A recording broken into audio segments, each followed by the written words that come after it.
Assalamualaikum warahmatullahi wabarakatuh. Perkenalkan, nama saya Zaki Anissa dari kelompok 4 BK Palembang, dan saya akan menjelaskan materi mengenai fobia sekolah.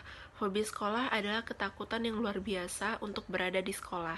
Ketakutan ini irasional sehingga tidak mungkin dihibur dengan keterangan bahwa tidak ada yang perlu ditakuti di sekolah. Bentuk ketakutan ini bermacam-macam, tetapi intinya ialah menghindari berada di sekolah atau menolak pergi ke sekolah.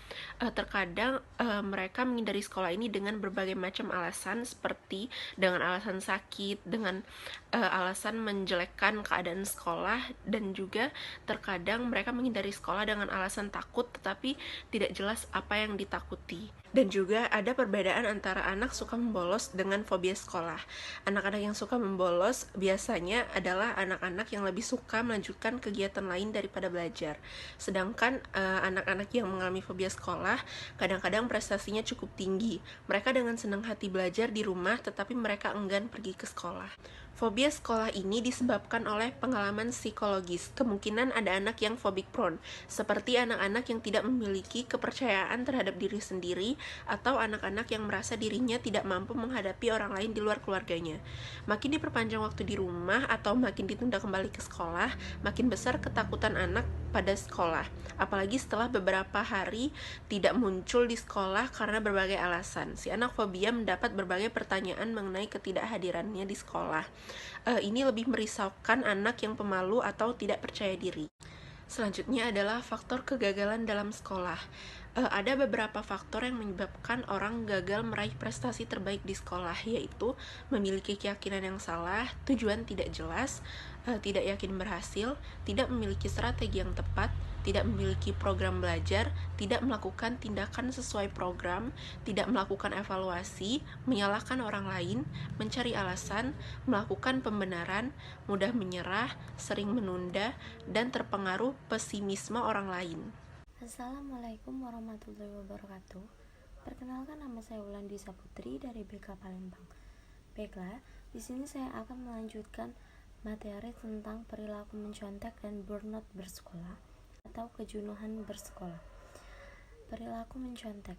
Perilaku mencontek merupakan suatu perbuatan atau cara-cara yang tidak jujur, curang, dan menghalalkan segala cara demi mendapatkan hasil yang maksimal atau mencapai nilai yang terbaik dalam menyelesaikan tugas, terutama ujian dan ulangan.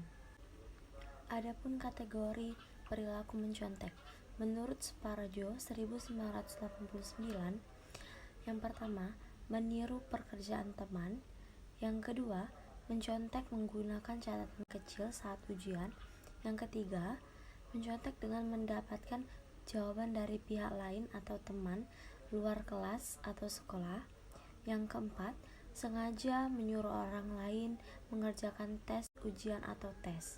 Selanjutnya, burnout bersekolah adalah kondisi di mana seseorang lelah secara fisik dan emosi karena banyaknya tanggung jawab dan tugas-tugas yang harus diselesaikan dalam kurun waktu yang telah ditetapkan, sehingga seseorang tersebut tidak dapat menyelesaikan tugas-tugasnya dengan baik.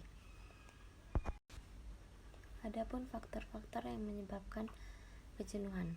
Menurut Silver, faktor-faktor yang menjadi penyebab terjadinya kejenuhan di sekolah adalah: yang pertama, adanya tuntutan sekolah untuk para siswa yang mengharuskan tercapainya hasil yang baik.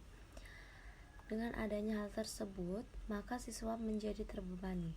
Yang kedua, tidak adanya ruang gerak yang cukup bagi siswa, sehingga tingkat beraktivitas yang ada pada siswa menjadi terbatas dan mereka enggan untuk berpartisipasi terlalu aktif dalam proses pembelajaran. Yang ketiga, kurangnya penghargaan yang diberikan untuk para siswa. Yang keempat, kurangnya hubungan interpersonal yang terjalin antara siswa dengan siswa maupun siswa dengan guru. Terima kasih.